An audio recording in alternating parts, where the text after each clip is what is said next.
राष्ट्रपतींच्या संभाव्य दौऱ्याच्या पार्श्वभूमीवर शेगावात रस्त्यांची तात्पुरती डागडुजी। शहरात महामहिम राष्ट्रपतींच्या संभाव्य दौऱ्याचे संकेत मिळाल्यानंतर प्रशासनाने काही प्रमुख रस्त्यांची तातडीने दुरुस्ती करण्यास सुरुवात केली आहे। आनंद सागर परिसरापासून मंदिर तसेच अभियांत्रिक विद्यालयापर्यंतच्या रस्त्यावर सध्या डागडुजीचे काम वेगाने सुरू आहे। संबंधित सार्वजनिक बांधकाम विभागामार्फत रस्त्यावरील लहान मोठे खड्डे बुजविण्याचे काम हाती घेण्यात आले आहे। मुरारका विद्यालयासमोर आज रस्त्यातील खड्ड्यांमध्ये नवीन डांबर टाकून त्यांची दुरुस्ती करण्यात येत असल्याचे दिसून आले। मात्र संपूर्ण रस्ता एकसंध व समतल करण्याऐवजी केवळ ज्या ठिकाणी खड्डे आहेत तेवढ्याच भागांवर डांबर टाकले जात असल्याने नागरिकांमध्ये नाराजी व्यक्त होत आहे। महामहिम राष्ट्रपती शहरात फिरताना कोणताही अडथळा निर्माण होऊ नये या उद्देशाने हे काम सुरू असल्याची चर्चा आहे।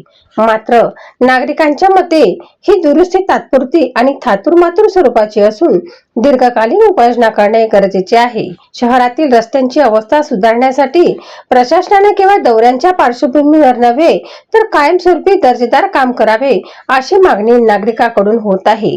युवा क्रांती न्यूज साठी डी ललित, शेगाव।